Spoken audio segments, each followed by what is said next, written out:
Magandang araw sa iyo at sa lahat ng iyong mga tagapakinig, Kabanong. Itago mo na lang po ako sa pangalang Jeremiah Abelardo. Ito ang naisip kong gamiting alias dahil bagay para sa akin na isang survivor. Ilang dekada na rin ang matuling lumipas. Ngunit hanggang sa kasalukuyan ay hindi pa rin ako makapaniwalang nakatakas ako mula sa kamay ng mga aswang. Hindi lang isa, Kabanong, kung hindi buong pamilya ng aswang ang nakabiyag sa akin at sa kaibigan kong si Lorelai. 70 taong gulang na ako ngayon at nangyari ang hindi ko malilimutang karanasang yon noong ako ay nasa edad 20 pa lamang. 1973, Mindoro. Nabulabog ang tahimik naming pamumuhay dahil sa isang balitang kumakalat noon sa aming lugar. Di umano ay may nakapasok na pamilya ng aswang sa baryo namin at doon sa tagong parte ng kabundukan na ninirahan.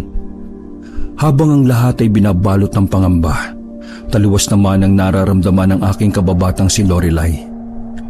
Palibhasa ay mahilig sa adventure, imbis na matakot ay na-excite pa si Lorelai o kung tawagin ko ay Eli nung mabalitaan ng tungkol sa mag-anak na mga aswang.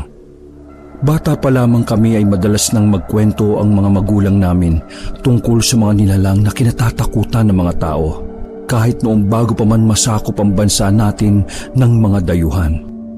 Kwento ng aming mga ninuno, lolo at lola at pati na rin ang mga magulang ko na nagpapatunay na totoo nga ang mga aswang. Sa paglalarawan pa lamang nila sa nasabing nilalang ay talaga namang kikilabutan na ang sino mang makikinig. Kaya masasabi kong mapalad kami noon dahil hindi naging pugad ng aswang ang lugar namin kagaya ng isang islang bantog ang mga aswang noon.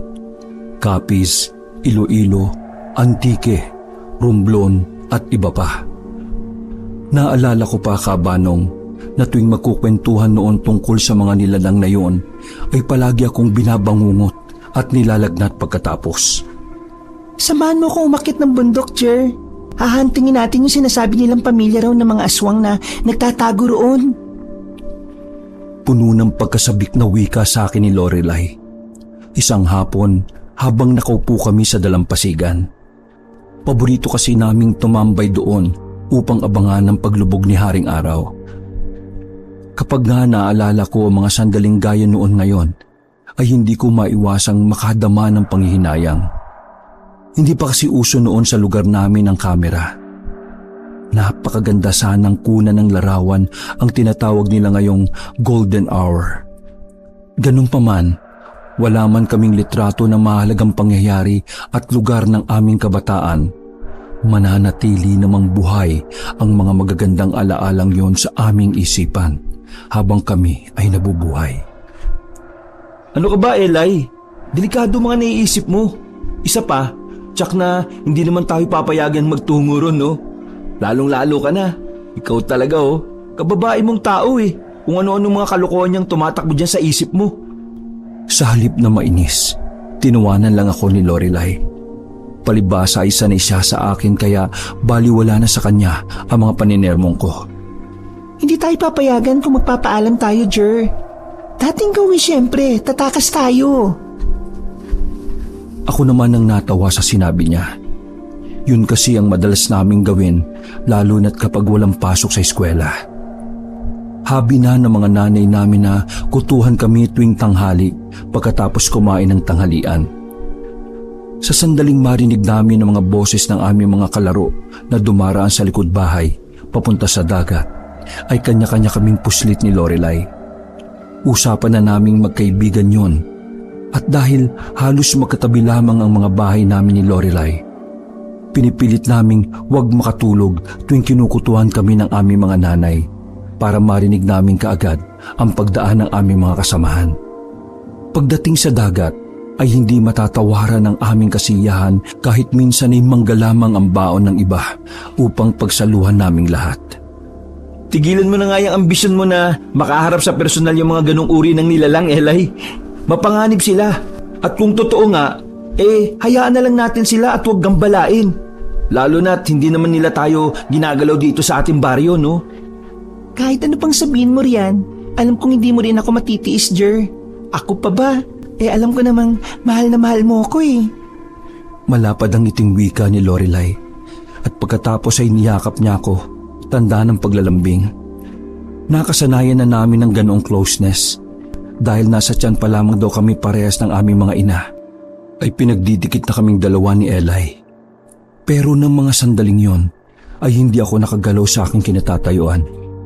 Hindi ko rin nagawang ngumiti sa aking kaibigan. Mula kasi nang gumraduate kami ng elementarya ay parang maraming pagbabago na akong napansin sa aking sarili. Hindi kagaya ng mga bata pa lamang kami na kahit anong gawing paglalambing sa akin ni Lorelai ay wala namang mali siya. Para kasing kapatid ang turing ko sa kanya noon. Huling taon na namin noon ni Eli sa high school nang makilala namin ang magkapatid na Gabriel at Selena. Dahil likas na palakaibigan, naging malapit agad sa dalawa si Eli. Pero hindi nakaligtas sa aking obserbasyon na kahit nakikipag-usap ang magkapatid sa amin, ay para akong ilag pa rin. At ganun rin sila. At naiilang rin sila lalo na sa mga iba pa naming kaklase. Ang sabi ng dalawa ay mahirap lamang din ang pamilya nila kagaya namin. Pero kung titingnan ay tila sila nagmula sa mayamang pamilya dahil sa kanilang mga itsura. Gwapo si Gabriel at maganda naman si Selena. Para sila mga karakter sa pelikula na nabibilang sa royal family. At kahit hindi sila gaanong aktibo sa klase, ay masasabi kong kapwa matalino ang dalawa. Suplado at suplada ang naging bansag sa kanila ng mga kaeskwela namin, lalo na ng mga maliligaw ni Selena, at ang mga babaeng tila desperadang magpapansin naman kay Gabriel.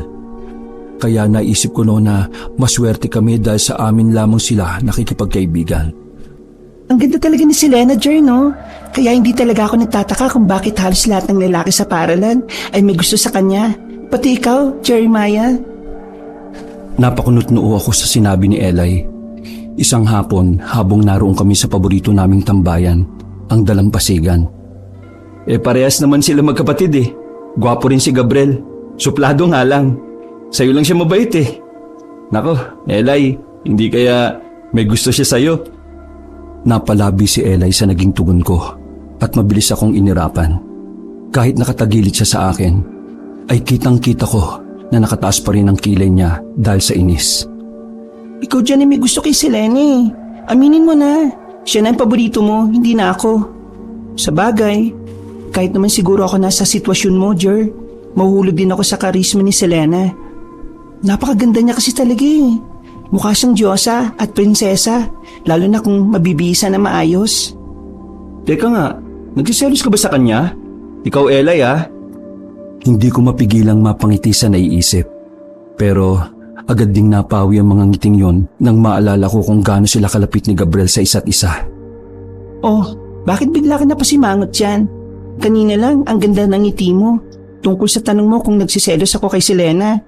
Paano kung sabihin kong oo? Gulat na napatitig ako kay Lorelai. Hindi ko inaasahang yun ang isasagot niya sa naging katanungan ko. Nang mapansin kong seryosong mukha niya, noong ko napagtantong hindi nga siya nagsisinungaling.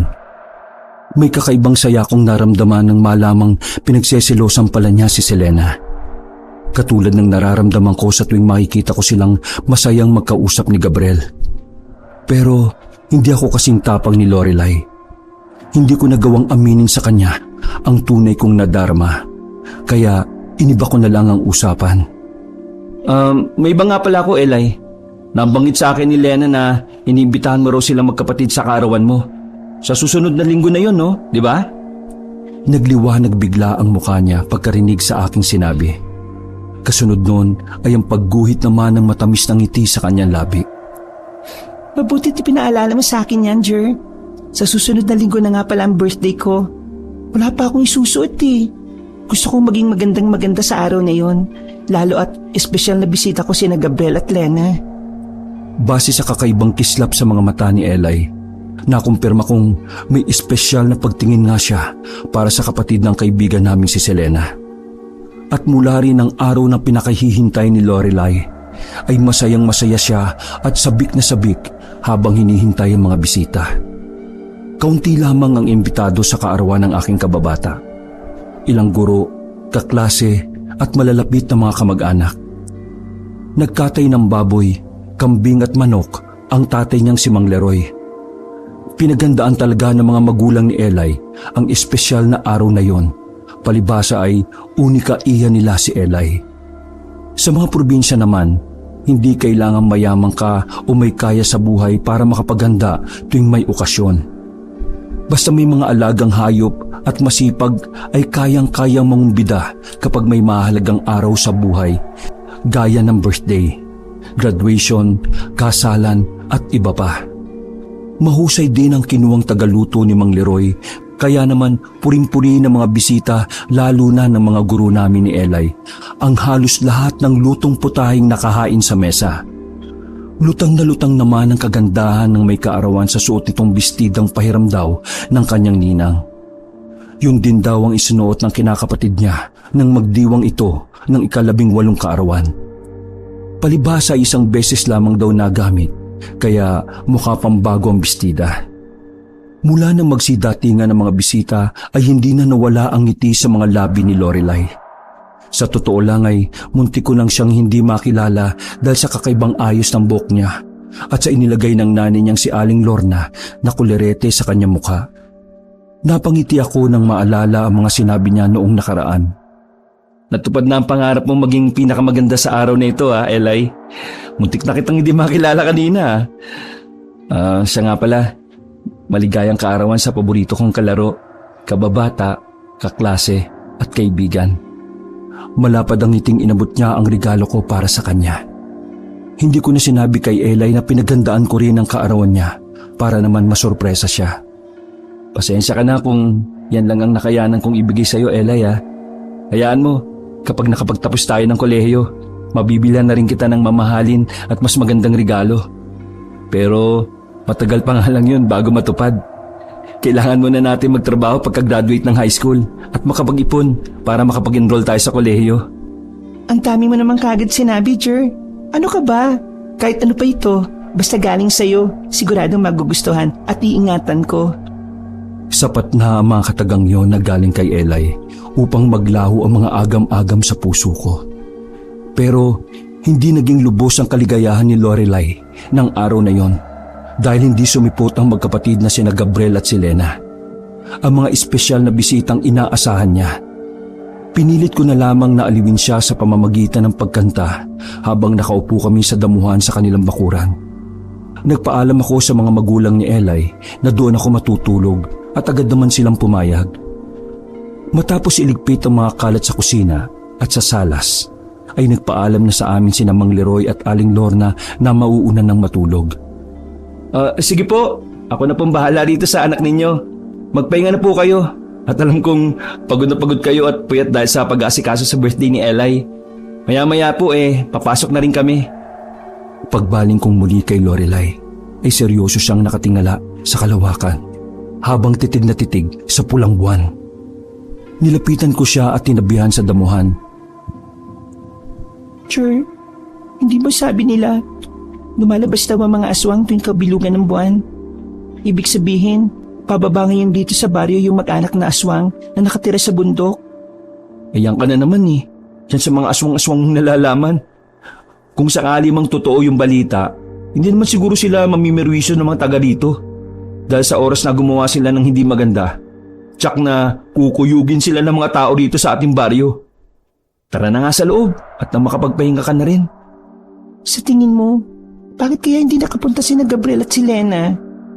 Akmang sasagot pa lamang ako kay Lorelai nang sabay kaming magulat sa biglang pagdilim ng paligid.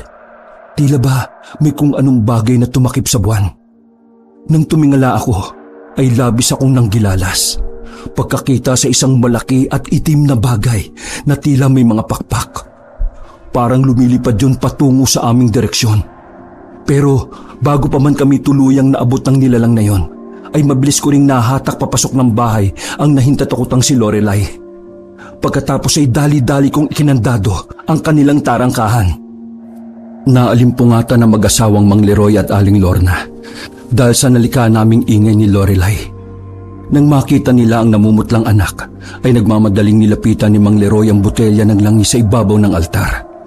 Sa pagkakaalam ko, ay mahiwaga ang langis na yon at nagsisilbing babala kapag may paparating na panganib. Kumukulo ang langis. Maging alerto kayong lahat dahil may aswang sa paligid.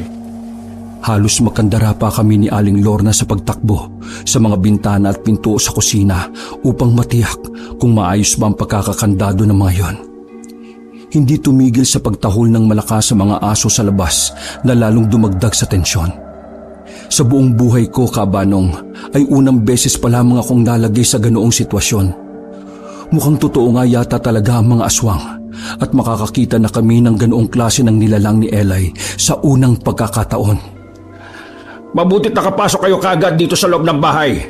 Kung nagkataon na nadagit kayo o sino man sa inyong dalawa ni Lorelai ay mahihirapan na akong habulin ng aswang na yon.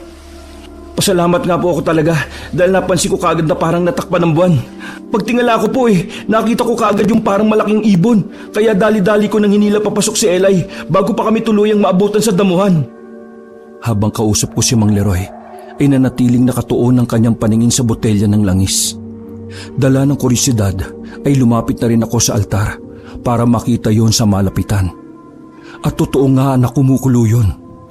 Mukhang bumabagal na po yata ang pagkulo ng langis, Mang Leroy. Ano pong ibig sabihin yan? Papalayo na ang aswang dito sa atin. Pero hindi pa tuluyang umaalis at lumalabas sa ating baryo. Sa tingin ko napadaan lamang yun dito at may iba pang pakay. Teka, may buntis ba tayong kapitbahay? Habang inaalala ko kung may kapitbahay ba kaming nagdadalang tao, ay narinig kong unti-unti na ring humihina ang pagkahol ng mga aso sa labas. Mukhang napadaan nga lang kina Eli ang aswang. Yung nanay ng kaklase natin, Jer, si Aling Perla. Hindi ba kabuwanan na niya ngayon? Halos sabay-sabay kaming napalingon nang biglang magsalita si Eli. Si Mang Leroy ay hindi napigilang magmura. Anak ng... Solo pa naman ngayon yun sa bahay nila. Umalis si Cesar at isinama yung anak niyang si Arnold, yung kaklase niyo ni Eli. Nakasalubong ko kaninang umaga mag-ama. Ang alam ko sa makalawa pa ang balik nila. Talagang malakas ang pang-amoy ng lintik na aswang na yun At mukhang nagmamanman talaga kaya alam na walang kasama ngayon si Perla sa bahay nila. Hindi ko mapigilang makaramdam ng pag-aalala sa ina ni Arnold na si Aling Perla. At alam kong ganun din ang nararamdaman ni na Eli at ang nanay niya. Maya-maya pa, nagulat kaming lahat nang may biglang kinuha si Mang Leroy sa ilalim ng katring kawayan na higaan nilang mag-asawa. Nang tuluyang mailabas ang hawak, ay tumambad sa amin ng isang buntot pagi. Jeremiah, anak, ikaw na munang bahala rito ha. Tulungan niyo ni Eli si Nanay Lorna ninyo. Maglagay ng mga pangontra sa buong kabahayan. Kailangan puntahan ko at tulungan ko si Perla. Mabilis naman akong tumalima upang sundin ang bilin ng tatay ni Eli. Pagkaalis niya, ay ikinandado kong maigi ang pinto ng kanilang kubo at pagkatapos ay pumesto ko sa may altar para mabantayan din ang botelya ng langis. Tahimik lamang at kapwa nakikiramdam sa paligid ang mag-inang Lorelai at Aling Lorna. Ako naman ay tahimik na nananalangin na sana ay huwag mapahamak sina Mang Leroy at Aling Perla sa kamay ng aswang. Maya-maya pa ay napansin kong muli na namang bumilis ang pagkulo ng langis sa loob ng botelya. Kinakabahan ako, Kabanong, at marasa napalingong kina Eli. Nakuha naman agad nila ang nais kong ipaiwatig at agad na bumakas ang pagkabahala at pangamba sa mga mukha nila. Pagkalipas ng ilang segundong halos hindi humihinga kaming tatlo, ay may narinig kaming papalayong mga pagaspas ng pakpak. Sana naman po naitaboy na ni Tay Leroy ang aswang at hindi sila napahamak ni Aling Perla. Otomatikong napamulagat ako ng mga mata nang maramdaman ko ang mainit at mahigpit na yakap ni Eli sa akin mula sa likuran. Para akong itinulos sa kinatatayuan at saglit na halos hindi makagalaw. Wala ring mga salitang namutawi sa aking labi. May kakaiba na talagang epekto sa akin ang simpleng pagkakadikit ng aming mga katawan. Huwag ka mag-alala, Jer. Alam kong hindi niya pababayaan si Naitay. Tsaka malakas ang tatay ko. Hindi yun kayang sindakin kahit pa ng mga aswang. Hindi pa rin ako nakasagot kay Eli. Lalo kasi akong natameme nang masumigpit ang pagkakayakap niya sa akin. Isinubsob niya pa ang mukha sa mga bato ko. Ramdam na ramdam ko rin ang paglapat ng mga dibdib niyang nagsisimula pa lamang sumibol sa aking balat sa kabila ng mga damit naming suot. Hindi talaga ako komportable sa pwesto naming yon ni Eli. Pero hindi ko naman siya magawang sawayin. Bukod kasi sa natitiyak kong sasama ang kanyang loob, ay pihadong mag-uusisa rin siya kung bakit tila napapaso na ako sa mga yakap niya. Samantalang dati pa naman namin ginagawa yon mula pa pagkabata. Laking pasalamat ko kabanong nang biglang tumahol muli ang mga aso sa labas. Napabitaw kasi sa akin si Lorelai. Sinulyapan ko ang botelya at nang makitang hindi na yung kumukulo, kaya nakahinga na ako ng maluwag. Maya-maya pa ay patakbo kong tinungo ang pinto noong marinig ko ang pagtawag ni Mang Leroy mula sa labas ng bahay. Nasa likuran ko naman sina Aling Lorna at Eli. Pagkabukas ko ng pinto ay tumambad sa amin ng seryosong si Mang Leroy at ang umiiyak na si Aling Perla. Baka sa matinding takot sa mukha ng ina ni Arnold, mabilis ang mga kilos na nagsipasok sila sa loob. Ang tatay ni Eli ang nagsarado ng pinto. Inalalayan ko naman si Aling Perla at iginiya patungo sa mahabang upuang kahoy bago sumapit ang kusina. Nang hawakan ko siya sa kamay, ay ramdam na ramdam ko ang pangangatal ng pobreng ina ni Arnold. Marahil ay masigit siyang natatakot para sa batang nasa kanyang sinapupunan, lalo at kabuwanan na niya. Ilang taon din si Arnold bago nasundan. Abot-abot ang naging pasasalamat sa amin ni Aling Perla, lalong-lalo na sa tatay ni Eli. Halos mayak din sa labis na tuwa si Mang Cesar nang sunduin sa amin ang kanyang kabiyak kasama ang panganay nilang si Arnold. Hindi ko alam kung paano kita mapapasalamatan sa pagliligtas mo sa buhay ng mag-ina ko, Leroy. Naka, huwag mo nang isipin pa yun. Ano ka ba? Sino bang magtutulungan pa sa oras ng peligro kundi tayo-tayo rin lamang, di ba? Ipinamukha ko lang sa lintik na aswang na yon na hindi nila tayo kayang sindakin dito sa ating baryo. Huwag na huwag siya ulit maliligaw dito sa ating teritoryo dahil hinding-hindi ko siya hahayaang pang makalabas ng buhay sa susunod na pagpunta niya rito. Kitang-kita ko ang determinasyon sa mukha ni Mang Leroy. Hindi ko tuloy maiwasang makaramdam ng paghanga sa ama ni Eli. Nahiling kong sana ay maging kasintapang niya rin ako balang araw. Handa siyang iligtas at protektahan hindi lamang ang pamilya niya, kundi pati na rin ang ibang tao. Siya ay tunay na kahanga-hanga at dapat tularan, lalo na ng mga gaya kong kabataan. Nang magpaalam na ang buong pamilya ni Mang Cesar kina Mang Leroy, ay sumabay na rin ako sa kanilang pauwi sa amin. Laman ng isip ko habang daan ang lahat ng mga naganap pagkatapos ng kaarawan ni Eli. Saka ko na lamang naalalang hindi na nga pala niya nabuksan pa ang regalo ko sa kanya ng dahil sa aswang na yon. Sana magustuhan ni Eli yung munti kong regalo para sa kanya. Nang muli kaming magkita sa eskwelahan ni Lorelai, ay balak ko sanang tanungin siya kung nagustuhan ba niya ang regalo ko.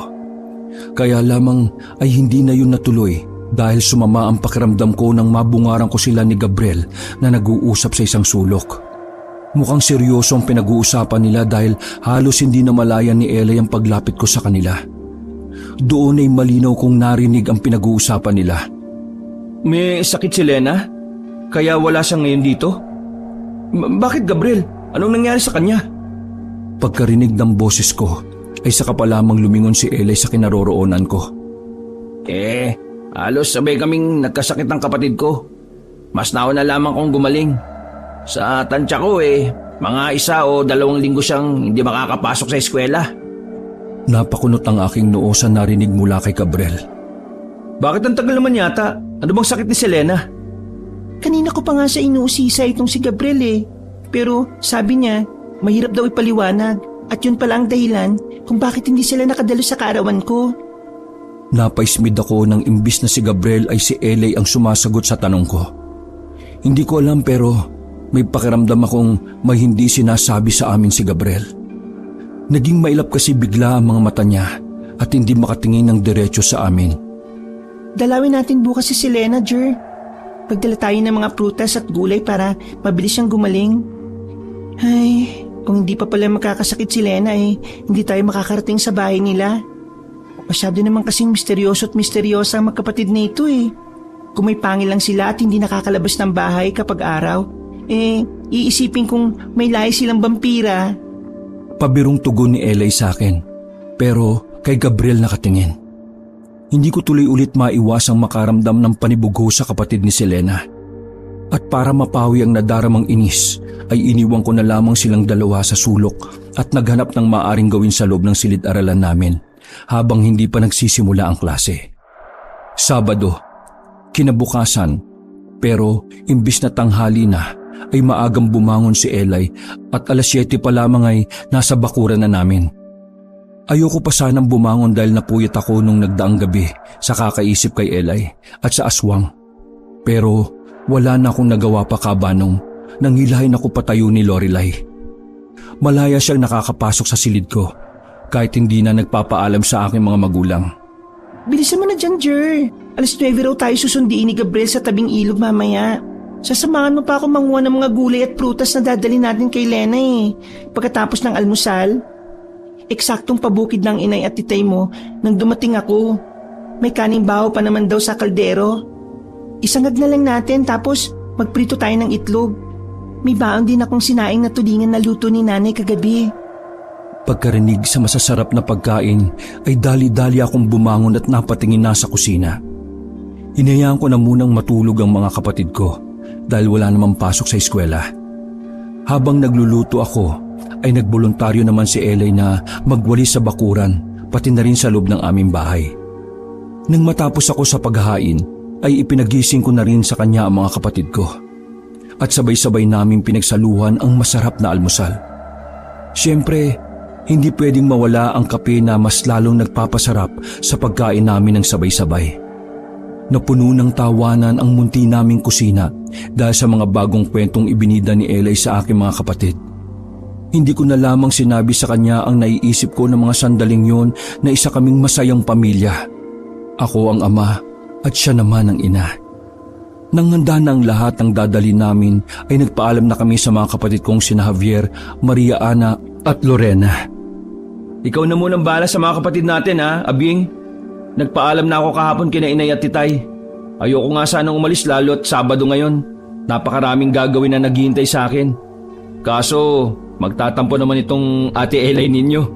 Dahil sa sinabi ko ay pinaningkitan ako ng mga mata ni Eli nang sulyapan ko siya.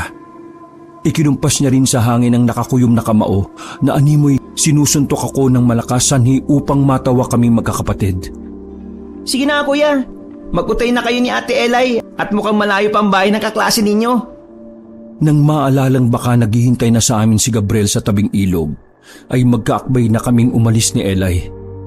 Masaya pa kami nagkukwentuhan habang sa daan. Nasasabik na rin naman akong makitang muli si Selena, lalo na at ilang araw ko na rin hindi nasisilayan ang kanyang magandang mukha.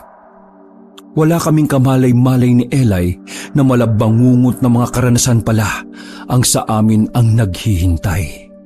Hindi nga kami nagkamali ng sapantahan ni Lorelai Cabano. Naroon na si Gabriel sa tabing ilog nang kami ay dumating. Nang tanungin namin kung ilang oras na siya roon, ay sinabi niyang madilim pa lamang ay naghihintay na siya sa amin ni Eli. Nagtaka ako dahil wala man lang akong naaninag ni katiting na pagkabagot sa mukha niya. Ang usapan kasi namin ay alas 9, ngunit naging alas 10 na dahil napasarap sa pakikipagkwentuhan si Lorelai at ng aking mga kapatid. Hindi ako tumanggi nang kunin ni Gabriel ang isang bayong na bitbit ko dahil alam kong malayo ang aming kailangang lakarin bago makarating sa bahay nila. Nang magsimula na kami maglakad pa itaas, ay inumpisahan na rin ni Eli ang pangungulit kay Gabriel tungkol kay Selena at sa pamilya nito. Ako naman ay tahimik lamang sa may likuran habang nakasunod sa kanilang dalawa. Ibig mo sabihin, Gabriel, bagong lipat lamang kayo sa aming baryo? Ganun na nga Eli. Halos taon-taon yata lumilipat kami dahil sa hanap buhay ng tatay namin. Dala muli ng kurisidad ay hindi ko napigilang sumingit sa usapan nilang dalawa. Bakit Gabriel? Ano bang trabaho ng tatay niyo ni Selena? Saglit na dumaan ang katahimikan bago masagot ni Gabriel ang aking katanungan.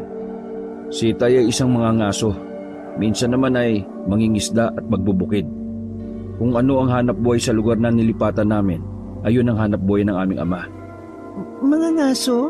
E di mahusay pala pagdating sa panguhuli ng mababangis na hayop ang tatay mo. Nakakatuwa naman.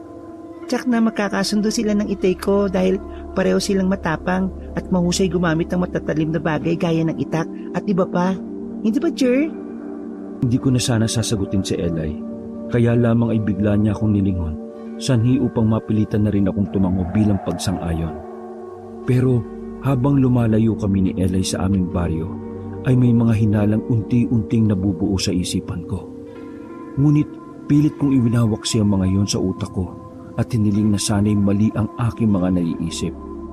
Pero hindi ako mapakali habang nasa daan. Gusto kong kausapin si Eli Kabanong at sabihin ang aking nasa isipan ng mga oras na yon. Maya-maya pa'y nakaisip ako ng paraan paano ko siya makakausap ng sarilinan. Tanghali na pala. Magpahinga muna tayo at kumain. Mainit pa naman siguro ang baon nating isda at kanin, Eli. Lihim akong nagdiwang ng sangayunan ni Lorelai ang aking suwestyon. Pagod na rin siguro siya at gutom marahil dahil malayo-layo na rin ang aming nilakad. Naglakad si Gabriel patungo sa isang puno at nagpatiunang maupo sa nakausling bato sa ilalim nun. Dahan-dahan muna naming inilapag ni Eli ang mga dalang gamit bago kami halos makapanabay na naupo sa malagong damuhan. Habang inilalabas ko ang mga dala naming pagkain, ay inalok namin ni Eli si Gabriel. Ngunit sa pagtataka namin ay tumanggi ito. Sigurado ka bang ayaw mong tikman yung sinaing na tulingan na niluto ni inay? Ang sarap pa naman ito. Paborito namin ito ni Jer. Sa susunod na lamang siguro, Eli. Di pa kasi ako maaaring kumain ng isda ngayon eh. Kami ni Selena. Puro karne ang pinapakain sa amin ni Itay. Kaya huwag kayo magtataka kung puro karne ang ihahain sa inyo mamaya ni Inay ah. Napakunotno ako sa aking narinig. Nakakapagtaka yatang karne lamang ang pwede kay Selena, gayong may sakit siya. Ang alam ko nga kapag may sakit ay halos di makakain at nangihina. Paano pala ito mga dala namin pasalubong kay Lena na gulay at prutas? Huwag kayong mag-alala, kakainin niya ng Inay at ang bunso naming kapatid. May kapatid pa kayo ni Selena? Oo nga, may kapatid pa kayo? Halos sabay na tanong namin ni Eli dahil kapwa namin ikinagulat ang aming nalaman mula kay Gabriel. Oo, at malapit nyo na siyang makilala. Wala na nagsalita pa muli sa amin ni Eli. Kapwa kami tahimik na nagpatuloy na lamang sa aming pagkain. Hindi ko alam ang tumatakbo sa isipan ng aking kababata ng mga sandaling yon. Ako naman ay lihim na nadismaya dahil hindi ko masabi sa kanya ang nabubuong hinala sa aking isipan. Nakalimutan na yata ni Eli na sa bundok nakatira ang sinasabing mag-anak na aswang. Huli na rin ang maalala kong tungkol doon. Nung una ay naisip kong baka nagkataon lamang na sa bundok din matatagpuan ang bahay ni na Gabriel. Ngunit habang tumatagal Kabanong, nakasama namin siya. Marami akong napapansing kakaiba, lalo na sa mga isinasagot niya at ikinikilos. Hindi ko namamalayang matagal na pala akong nakatitig kay Gabriel at nahuli niya ako. Huli na para umiwas. Akala ko'y sisitahin niya ako pagkatapos pero sa halip ay si Lorelai ang binalingan niya at kinausap. Sigurado ka ba na gusto mo makarating sa aming tahanan, Lorelai? May oras pa para magbago ang isipan mo. Kitang-kita kong saglit na naguluhan si Eli dahil sa tanong ni Gabriel. Lalo pa at seryosong-seryoso ito. Mas lalo tuloy akong napaisip at naghinala. Anong ibig mo sabihin, Gabriel? Narito na tayo. Malapit na nga sa bahay ninyo eh. Ngayon pa ba kami uurong? Baka kasi hindi ko kayo kagad maihatid pabalik ng baryo ninyo eh. Tsak na hahanapin kayo ng mga magulang ninyo, lalong-lalo ka na. Kung ang inaalala mo ay si Selena, ako na ang bahala magpaliwanag sa kanya mamaya. Ako na rin na magdadala ng mga pasulubong ninyong prutas at gulay. Nagpalipat-lipat sa amin ni Gabriel ang tingin ni Eli. May mali nga talaga. Si Gabriel na mismo ang pumipigil na tumuloy kami sa kanila. Kailangan makumbinsi ko si Eli na umuwi na lamang at hintayin na lang ang araw na muli makapasok sa eskwelahan si Selena. Ngunit nabigo ako dahil mas pinili pa rin ni Lorelai na tumuloy sa pagbisita kay Selena. Hindi naman siguro ang pamilya mo ang dayong mga aswang na tinutukoy ng mga tao sa bari namin, Gabriel, hindi ba?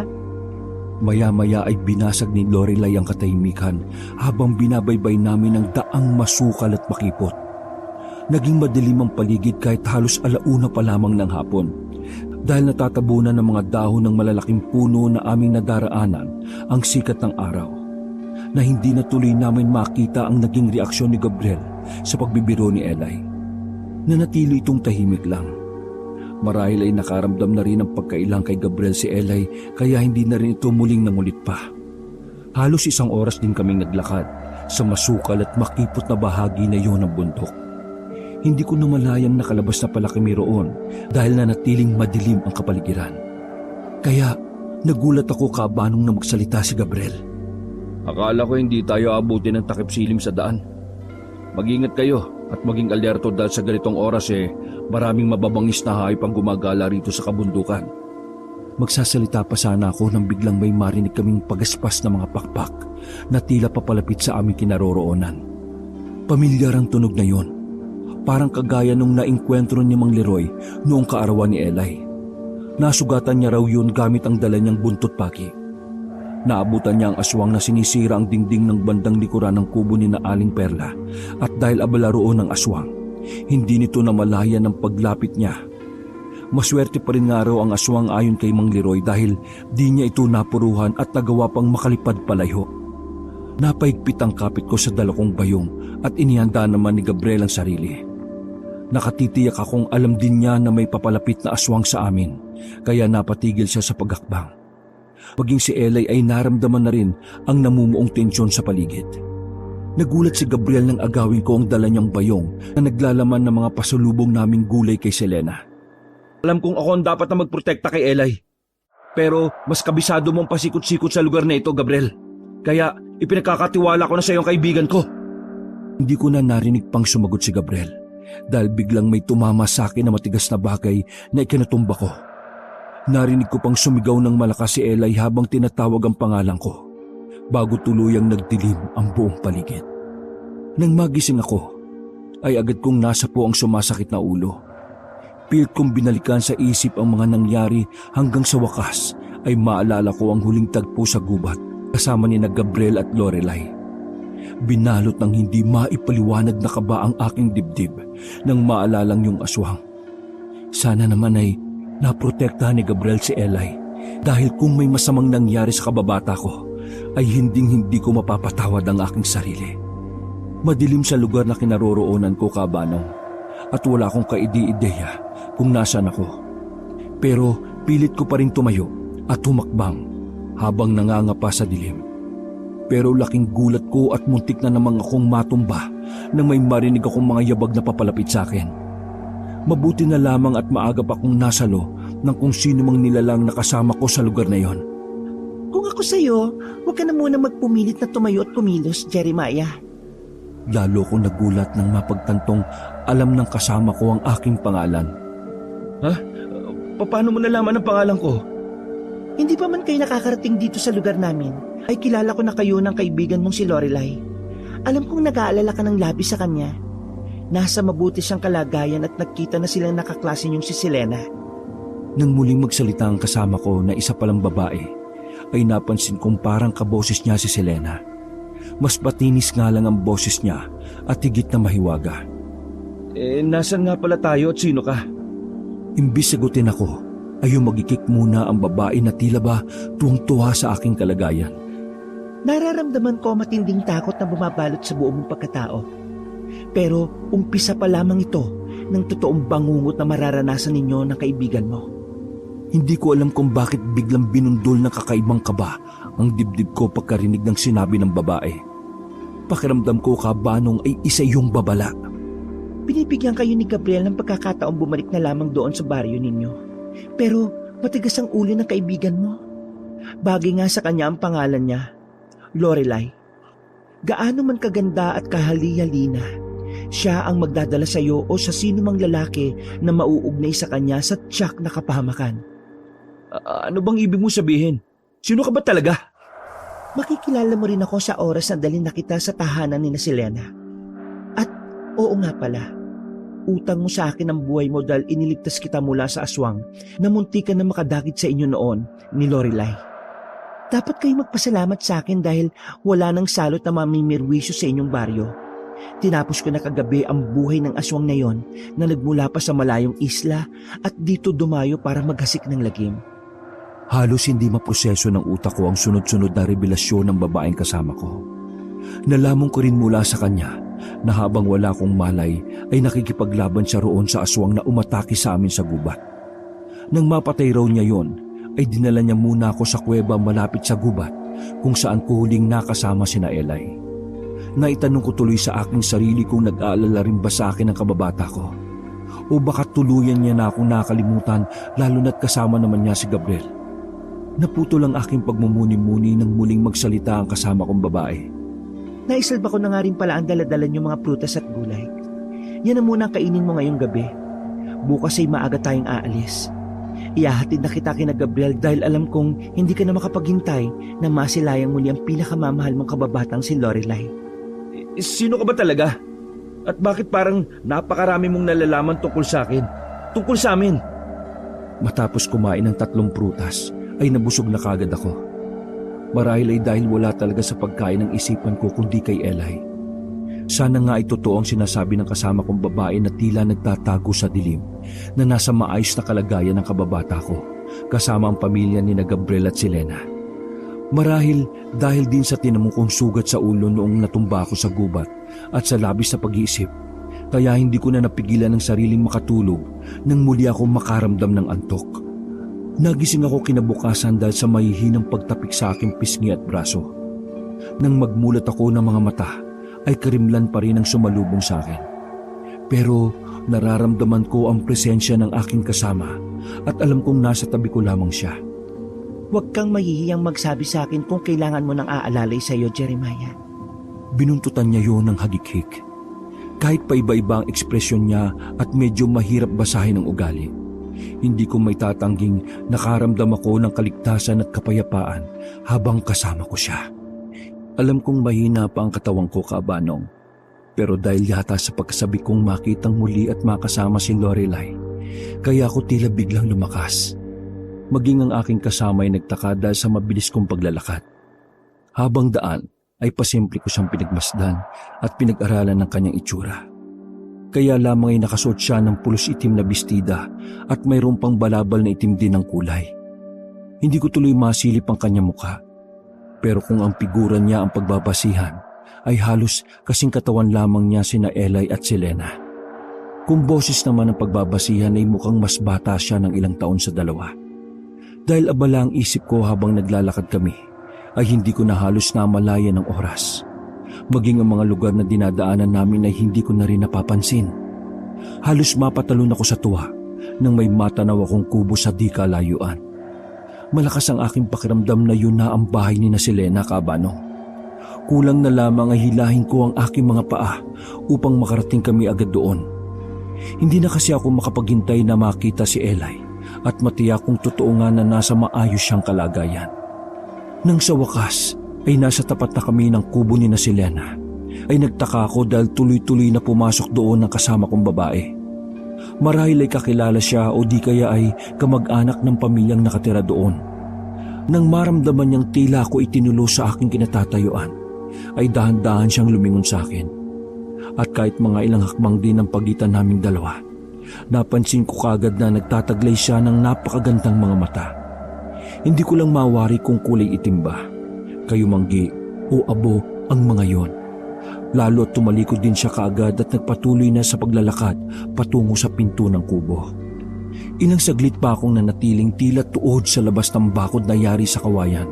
Bago pa tuluyang marating ng babae ang pinto ng kubo, ay biglang iniluwaroon ng isang matangkad at makisig na lalaki na kamukhang kamukha ni Gabriel.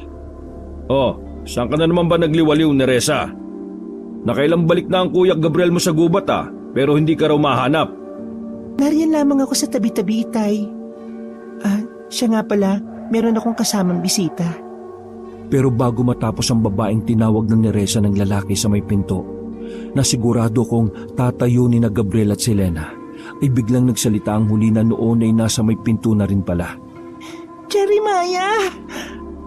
Lumarawan sa magandang mukha niya ang matinding saya at patakbong lumapit sa aking kinaroroonan. Tahimik na nakamasid lamang sa amin si Neresa at ang kanyang ama. Muling isinigaw ni Selena ang pangalan ko habang paulit-ulit na nagpapasalamat dahil ligtas akong nakarating sa tahanan nila. Teka, akala ko ba may sakit ka, Lena? Mabuti ka na ba? Ibig sabihin papasok ka na ulit sa eskwela? Biglang nagbago ang timpla ng mukha niya, Kaabanong, na labis kong ipinagtaka. Mag-uusisa pa sana ako kung bakit pero biglang lumitaw sa may pinto si na Gabriel at Eli. Hindi ko na napigilan ang sarili ko. Hindi ko na rin alintana kung nabitiwan ko ang mga dala kong bayong dahil patakbo kong tinungo ang pinto ng kubo kung saan naroon si Eli at sinugod ko siya ng yakap. Hindi na rin kami nahiya kina Gabriel, si Lena, ni Reza at ang tatay nila. Dahil halos mag-iyakan na kami ng kababata ko habang mahigpit na yakap ang isa't isa. Salamat sa Diyos at ligtas ka, Jer. Sobra ako nag-alala sa'yo. Pinalikan ka ni Gabriel sa gubat matapos niya akong ihatid dito. Pero wala ka na raw doon. Ako rin, Eli. Nakahinga na ako ng maluwag sa wakas. Ngayong nakita ulit kita. Hindi ako nagkamaling ipagkatiwala ka kay Gabriel. At mapalad din ako gaya mo. Dahil may nagligtas din sa buhay ko. Si Nereza. Inilibot ko ang paningin ko sa paligid pero wala na roon si Nereza. Noon ko lang naalala ang tungkol sa nabanggit sa amin ni Gabriel habang pakit kami ng bundok, na mayroon pa raw silang kapatid ni Selena. Si Nereza pala ang tinutukoy niya, ang tagapagligtas ko.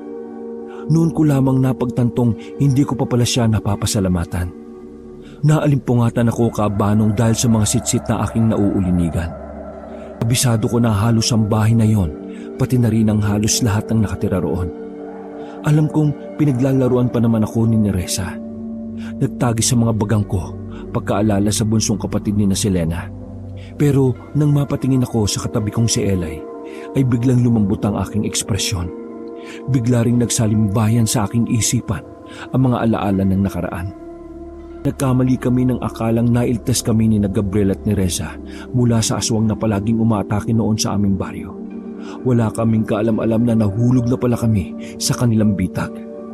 Dahil sila pala ay mga aswang din, kabanong. Ang pamilya nga ni na Selena ang tinutukoy ng mga kababaryo namin na mag-anak na aswang na nasa bundok naninirahan. Bagamat nagkaroon na ako noon ng hinala, ay nawala lahat ang aking mga pagdududa at agam-agam nang iligtas kami na magkapatid sa gubat. Noong unang beses na matuklasan ni Eli na aswang nga ang mga nakatira sa kubong yon na naging kanlungan namin sa loob ng ilang araw, ay natuwa pa siya sa halip na magulat. Ngunit nang malaman niyang hindi na kami makakaalis pa sa lugar na yon, ay labis siyang nagsisisi kung bakit hindi niya pinakinggan noon si Gabriel. Nagtangka kaming tumakas, kabanong, ilang beses, pero palagi rin nila kaming nahuhuli. Hanggang sa magalit na ang tatay ni Gabriel na si Mang Roman at ginawa na lang kami ng kulungan sa ilalim ng lupa. Kaya nang magtungo roon ang aming mga magulang ay hindi nila kami natagpuan. Wala silang kamalay-malay na nasa ilalim lamang kami ng kanilang kinatatayuan. Sa loob ng isang malawak at malalim na butas na ginawa ni Mang Roman sa tulong na rin ni Gabriel. Gustong-gusto man naming sumigaw at tawagin ang mga pangalan ng aming mga magulang, ay hindi namin ginawa sa takot na baka saktan sila ng pamilyang yon ng mga lahi palang aswang. Nagpatuloy sa pagpasok sa eskwela sina Gabriel at Selena, at nang lumaon pati na rin si Nereza, upang hindi maghinala ang mga tao na aswang nga ang pamilya nila. Makalipas ang ilang buwan ay unti-unti na ring nakalimutan ng mga tao sa paaralan at sa aming baryo ang tungkol sa pagkawala namin ni Eli. Tanging ang aming mga magulang na lamang ang nakakaalala at hindi nakakalimot. Patuloy pa rin silang naniniwalang buhay pa kami at umaasang mahahanap nila kami balang araw. Bagamat bihag na kami ng pamilya ni na Gabriel, ay hindi naman nila kami sinaktan o ginutom, kabanong. Ayaw lang daw kaming pakawalan ni Mang Roman dahil iniisip niya ang kapakanan ng kanyang pamilya. Lalo na ang mga anak niyang pumapasok sa eskwelahan at patuloy na nangangarap na makapamuhay ng normal kagaya namin. Kahit paulit-ulit kaming nangako ni Eli na walang pagsasabihan tungkol sa sekreto nila, ayaw sumugal ni Mang Roman. Ilang beses na rin kasi siyang kinumbinsi ni na Gabriel at Selena, ngunit nanindigan ng matandang lalaki sa una niyang naging desisyon. Pakakawalan ko lamang kayo kung isa na rin kayo sa amin. Ngunit huwag kayo mag-alala dahil hindi naman namin kayo pipilitin. Alam kong darating din ang araw na kayo mismo ang magmamakaawa sa akin na gawin ko rin kayong malakas at walang kamatayang kagaya namin. Isang gabi ay nagkaroon ng salo-salo sa pamilya ni Mang Roman, kabano. Inutusan niya sina Gabriel at Nereza na ilabas kami sa kulungan at makisaya sa kanila. Nagtaka kaming dalawa ni Eli kung anong okasyon, ngunit mas pinili namin na manahimik na lamang at huwag mag-usisa. Noon namin naalaman na nalampasan na pala ni na Gabriel at Selena ang pagiging bagong yanggaw. kaya na nilang kontrolin ang kanilang pagiging aswang. Ako ay anak ng isang aswang na bangkilan. Elisabeta ang kanyang pangalan. Ang mga bangkilan ay mataas na uri ng aswang at pinaniniwalaan mula sa hanay ng mga kadatuan. Nang magsimulang magkwento si Mang Roman Cabanong tungkol sa kanyang pinagmulan, ay tahimik na nakinig lamang ang lahat. Noong kulubos na nauunawaan kung bakit mukhang kabilang sa maharlikang pamilya sina Gabriel at si Lena. Ayon pa kay Mang Roman, ang mga bangkilan daw bilang mataas na uri ng aswang ay nakahigit kaysa sa ibang uri gaya ng mga karaniwang aswang. Sa ibang kwento raw, ang mga bangkilan ay mga babaylan na naging asawa ng Diyos ng kasamaan na si Asuang. Sila raw ay maganda at mapanganib. Patunay sina si Lena at Neresa kapwa nagtataglay ng kakaibang ganda at karisma. Mga magagandang dilagman ay may kakayahang magpatubo ng pakpak ng paniki at matatalim na kuko. May kakayahan din daw ang mga bangkila na magpalit ng anyo mula sa pagiging tao bilang malalaking baboy ramo at iba pa. At may kakayahan din ng mga bangkilan na gawing aswang kayong mga tao. Sa lahat ng mga ibinunyag ni Mang Roman tungkol sa lahi ng aswang na kanyang kinabibilangan, doon ako nakaramdam ng matinding pangamba sa huling sinabi niya. Ngunit naisip ko rin na nakakatukso yun dahil kapag nagkataon, makakawala na kami ni Elay mula sa pagiging bihag nila at makikita na namin muli ang aming mga pamilya.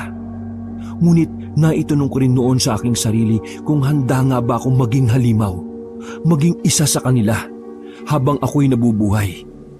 Makikita ko ng muli ang mga kapatid ko pati na rin sina Itay at Inay, pero hindi ko na sila maaaring makasama. Dahil sa oras na maging aswang ako, ay posibleng masaktan o mapatay ko maging ang sarili kong kapamilya. Napapitlag ako nang marinig muli ang malalim at maotoridad na tinig ng ama ni Gabriel. Nagpatuloy siya sa pagkukwento. Sa totoo lamang, hindi rin ako masaya na ipinanganak akong isang halimaw. Nang mapadpad ako sa isang isla noon kung saan ko nakilala ang ina ng aking mga anak na si Katarina. Hindi ko maiwasang mangarap na magkaroon ng isang tahimik at normal na buhay. Ninais kong maranasan ng aking mga anak ang mga ginagawa ng mga ordinaryong tao kagaya ninyo. Kaya nga kahit alam kong delikado, pinagbigyan ko pa rin sila sa kahilingan nilang makapasok sa eskwelahan maliban sa mundo namin ni Neresa. Ibang-iba kasi siya sa dalawa niyang kapatid. Nangamba ako na baka sa bilis niyang magtiwala ay madulas siya at masabi ang tungkol sa itinatagong lihim ng aming pamilya.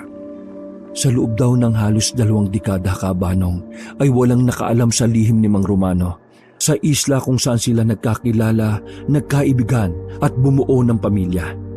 Pero dahil daw sa isang hindi inaasahang pangyayari, ay napilitan si Mang Roman na lisanin ang isla at lumipat sa ibang lugar. Bagamat napamahal na at iginagalang niya ang mga tao sa nasabing isla, natakot siya na baka manganib ang buhay ng kanyang pinakamamahal na pamilya. Isang gabi raw ay kusang nagsabi sa kanya ang asawang si Aling Katerina na gawin na rin ito ni Mang Roman na kauri niya. Noong una ay nagdadalawang isip pa ang matandang lalaki, ngunit napahinuhod din ito ng asawa nang makita ang determinasyon sa mga mata ni Aling Katarina. Bagamat palagi raw nakaalalay noon si Mang Roman sa kabiyak upang hindi ito makakain o makapatay ng tao, naging matindi at mahirap kontrolin ang pagkahayok sa sariwang dugo at laman ni Aling Katarina. Maging si Mang Roman ay nahirapang kontrolin ng asawa, Cabanong. Naalarma ang mga taga-isla sa sunod-sunod na pagkawala at pagkamatay ng mga alaga nilang kambing at baka. Dahil doon ay nagkaroon din sila ng ideya na baka aswang ang salarin. Mabigat man sa kalooban naming mag-asawa, ay nagpasya kami ni Katarina na lisanin na lamang ang islang yon na naging tahanan na namin sa loob ng maraming taon. Palipat-lipat kami ng lugar hanggang sa mapadpad kami dito sa bundok, malapit sa baryo ninyo. At dito namin muling nasumpungan ng kapayapaan at pagtanggap ng mga tao, kahit dayo pa lamang kaming may tuturing. Kaya patawarin sana ako ninyo, Jeremiah, Lorelai, kung nagawa ko kayong ikulong dito sa bago naming tahanan. Bilang isang ama kasi, ginagawa ko lamang ito para protektahan ang pamilya ko at panatilihin ang kaligtasan nila. Matapos magsalita ni Mang Roman, ay muling namayani ang mahabang katahimikan. Matapos magsalita ni Mang Roman ay muling namayani ang mahabang katahimikan ng kapwa kami hindi tumugon ni Eli. Bagamat naiintindihan ko ang kanyang dahilan, ay hindi pa rin tama na gawin niya kaming bihag, lalo pa at malinis ang intensyon namin. Kaya kami nagpunta sa bahay nila. At yun ay dahil kay Selena. Nang huling makausap ko si Lena, ay inamin niya sa akin na tutol siya sa ginawa ng ama. Ngunit hindi naman niya pwedeng kontrahin ang mga desisyon ni Mang Roman. Ang kanilang ina na si Aling Katarina ay batas din ng turing sa mga pasya ng asawa. Sina Gabriel at Nereza ay hindi ko mabasa kung ano ang mga nasa isip nila. Nagpasya si Nereza na basagin ang katahimikan kapag adaka. Alam naming matagal na rin kayong nasasabik sa masasarap na pagkain kaya kumain na kayong dalawa niyan. Huwag din kayong mag-alala dahil karne ng baboy at baka ang mga nakahain sa lamesa, hindi karne ng tao. Hindi tinago ni Nereza ang sarkasmo sa boses niya na sinabayan pa ng tingin at ngiting nakakaloko. Kung hindi ko lang alam na aswang ang pamilya nila, ay baka nahulog na rin ako sa mga kapilyahan niya at intensyonal na pang-aakit. Pero nang maalala kong matagal na palang may nakabihag sa puso ko, ay napailing na lamang ako habang pasimpleng tinatapunan ng sulyap ang katabi kong si Eli. Nagkasalubong ang mga kilay ko nang maalalang nag-aaral na nga rin pala si Nereza. Kaya marahil ay ginagawa niya rin ang mga bagay na ganon sa eskwela. Wala mang itulak kabigin sa kanila ni Selena kung kagandahan ng pag-uusapan ay magkaibang naman sila pagdating sa ugali at personalidad. Nang hindi pa rin inaalis ni Nereza ang paningin sa gawi ko, ay ibinaling ko ang aking atensyon sa lamesa. Nang lubusan kong masilayan ng masasarap na putahing nakahain doon, ay biglang kumalam ang aking tiyan. Maya-maya pa ay nagsimula na akong maglagay ng pagkain sa mga plato namin ni Eli. Alam mo bang, ang huling masarap na pagkain natikman ko ay yung sinaing na tulingan ng inay mo na pareho nating paborito, Eli? Otomatikong nabitiwan ni Lorelai ang hawak na kubyertos at napatungo. Ilang saglit pa ay narinig ko na ang sunod-sunod niyang pagsinghot. Hindi ko agad naisip ang magiging epekto sa kanya nang nabanggit ko kay Aling Lorna. Huli na para bawiin ko ang mga nasabi ko na. Inalo ko na lamang siya at matyaga akong naghintay hanggang sa wakas ay tumahan na rin siya. Saka pa lamang namin ipinagpatuloy ang naudlot na pagkain. Samantala, kahit ilang buwan na ang nakalipas mula nang mawala kami ni Eli, araw-araw pa rin naghihintay sa amin ang aming mga pamilya. Si Aling Lorna ay palaging yakap ang larawan na nag-iisang anak, habang si Mang Leroy naman ay pabalik-balik sa tabing ilog kasama ang aking ama. Nagbabaka sakaling makikita nila kami roon. Ang kapatid kong si Javier ay palaging nakatanaw naman sa daan kung saan kami huling nasilayan ni Eli habang masayang naglalakad, papalayo na magkaakbay. Pangako kang hindi kayo titigil sa paghahanap kina Eli at Jeremiah. Nararamdaman kong buhay pa sila. Minsan ay napapanaginipan ko pang tinatawag ng anak natin ang ating pangalan at humihingi ng tulong. Nagtagis sa mga bagang ni Mang Leroy sa sinabi ng asawa. Maging siya ay malakas ang pakiramdam na buhay pa kami ni Eli at may kinalaman ng pamilya ni na Gabriel sa bigla naming pagkawala. Kaunting panahon pa, Lorna.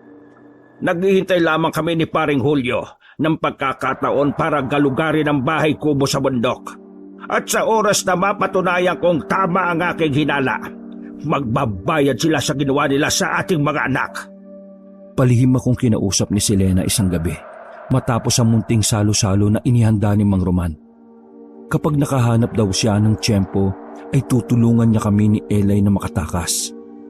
Sinabi niya rin sa amin na narinig niya ang pag-uusap ni Mang Roman, Aling Katarina at Nereza.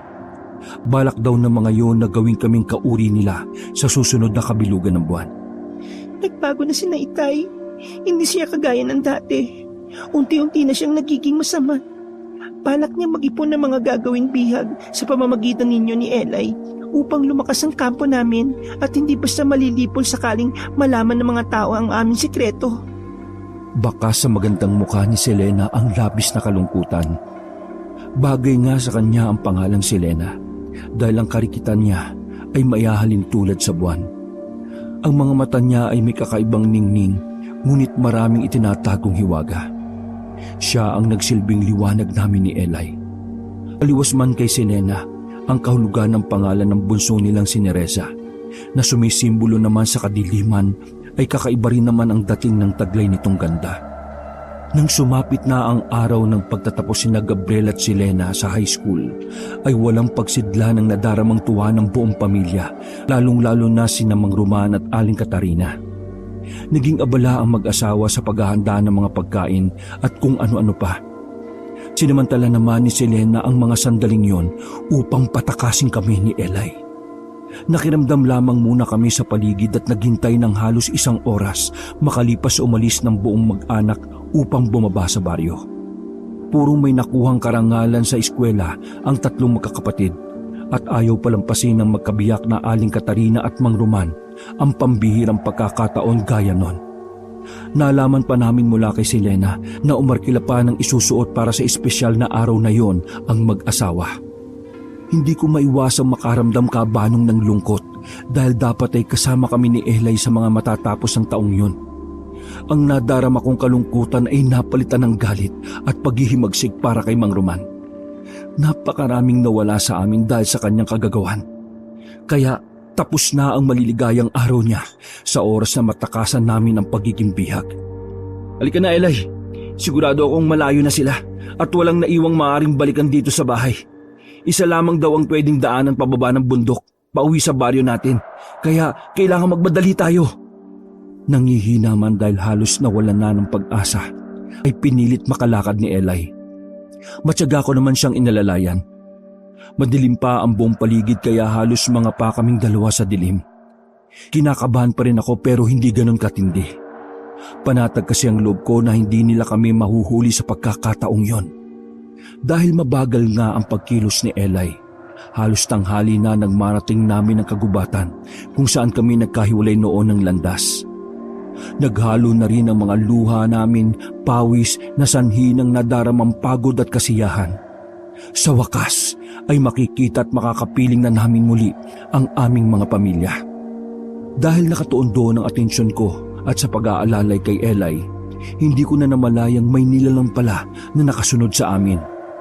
Nang maya-maya ay may biglang humarang na malaking baboy ramo sa aming daraanan, ay kapwa kami natumba ni Eli sa damuhan dahil sa pagkagulat.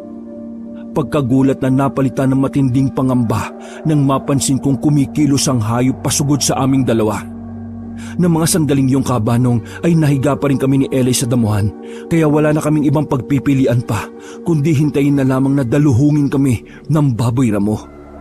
Naipikit ko na lamang ang mga mata ko habang si Eli ay halos hindi humihinga habang nakahiga sa damuhan. Mabilis akong napamulagat nang marinig kong tila may malakas na puwersang bumuhat sa hayop at malakas yung inihagis palayo. Napaungol yon dahil sa sakit ng pagkakahagis sa lupa. Nang igala kong paningin sa paligid kabanong ay wala akong nakitang ibang tao roon bukod sa amin ni Eli. Hanggang sa tila narinig ko sa isip ang boses ni Selena na nagsasabing magpatuloy na kami sa pagtakas at siya na ang bahala roon sa baboy ramo. Kaagad na tumalima naman ako at inalalayang makatayo si Eli. Tahimik lamang siya mula pa nang umalis kami sa bahay ni Mang Roman. Malaki ang ipinagbago na kababata ko mula noong naging bihag kami ng mag-anak na aswang. Naging tahimik na siya at blanko palagi ang ekspresyon ng muka. Kaya laking gulat ko nang bigla siyang magsalita. Huwag mo na akong intindihin, Jer. Pabigat lamang ako sa iyo. Kung pipilitin mong isama ako sa pagtakas, ay mauhuli lang ulit tayo kagaya nun. Hayaan mo na lamang akong maiwan dito. Basta sabihin mo kina inay at itay na mahal ko sila. Pati na rin ang mga magulang mo at mga kapatid. Parang pamilya ko na rin sila. Lalong-lalo ka na, Jeremiah. Halos pabulong lamang ang pagkakabikas ni Eli sa mga huling kataga. Nanibago ako sa paraan ng pagbanggit niya sa buo kong pangalan. Nasanay kasi ako na tinatawag niya lamang ako sa palayaw. Hindi kita iiwan at pababayaan, Eli. Magkasama tayong umalis kaya sabay din tayong uuwi. Patawarin mo ako, Jer. Kung hindi ko sana pinairal noon ang katigasan ng ulo ko, hindi sana tayo mapapahamak at inabot ng ganito. Shh! Ano ka ba? Ni minsan ay hindi kita sinisi sa mga nangyari, Eli. masaya pa rin ako kasi matagal tayong nagkasama. Kaya pwede ba, tumahan ka na riyan at malayo pa ang lalakarin natin. Masuyong pinunasan ko ang mga luha sa pisngi ni Eli.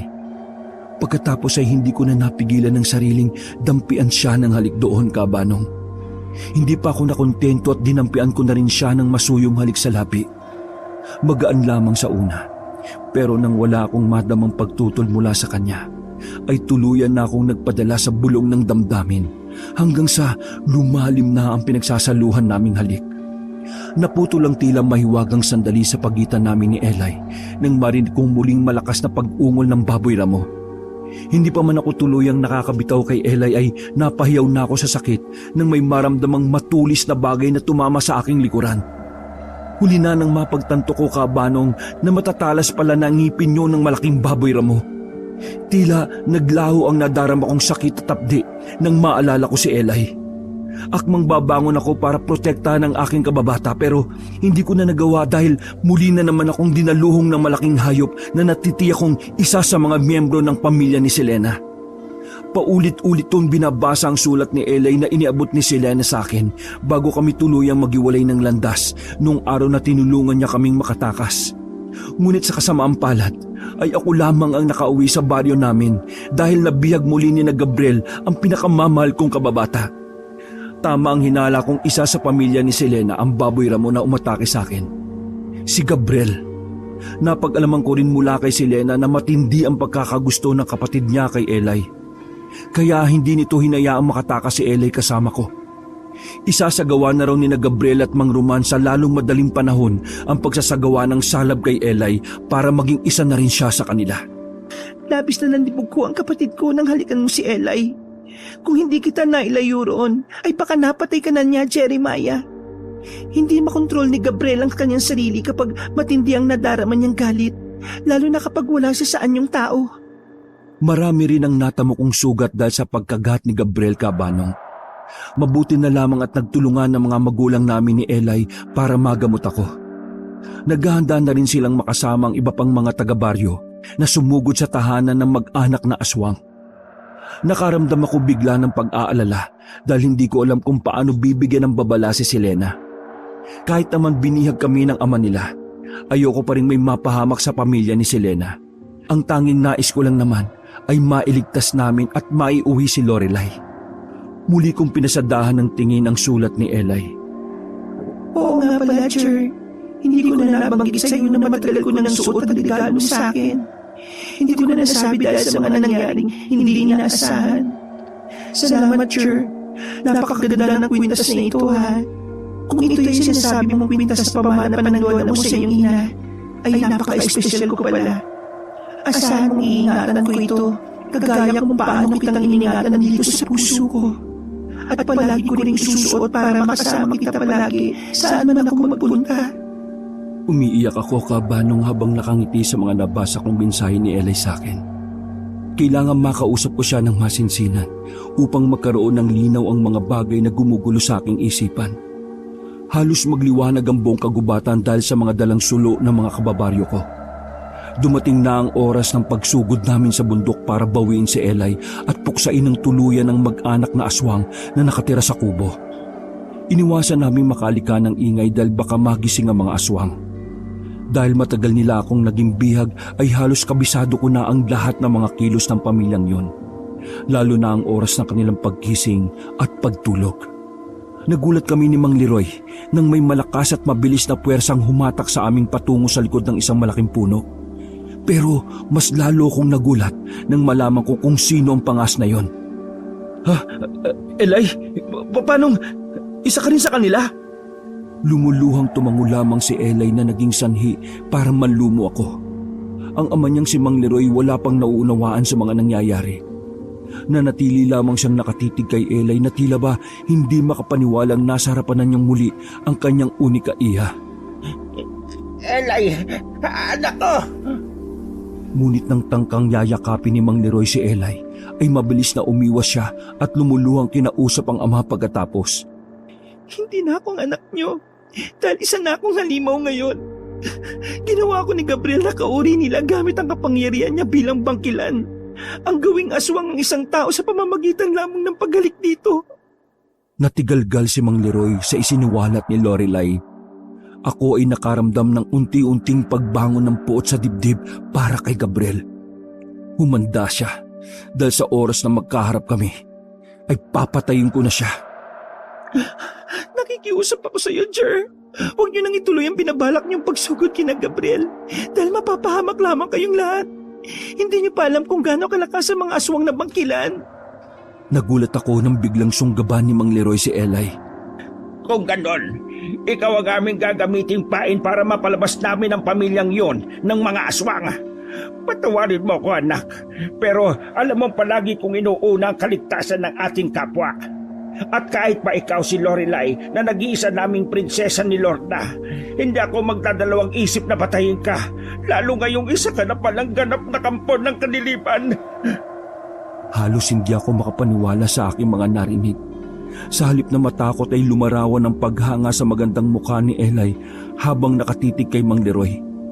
Hanggang sa huling sandali ay pinatunayan niya sa amin na mayroon siyang paninindigan at laging nasa panig lamang ng kabutihan. Masyado nang mabilis sa mga sumunod na pangyayari, Kabanong. Ang huling eksena na lang na natandaan ko ay nang nasa harap ako na nagliliyab na apoy na lumalamon sa buong kubo ng pamilya ni Mang Roman. At kasama ng mag-anak na aswang na natupok ang pinakamamahal kong kababatang si Eli. Napakarami kong natutunan sa mga nangyari, pero mas marami akong pinagsisihan. At isa na roon ang panahong sinayang ko habang kasama ko si Eli. Hindi ko man lang naipagtapat sa kanya ang tunay kong nararamdaman. Hindi ko nasabi kay Eli, Kabanong, na nabihag na niya ang puso ko simula nung kami ay mga musmus pa lamang. Wakas.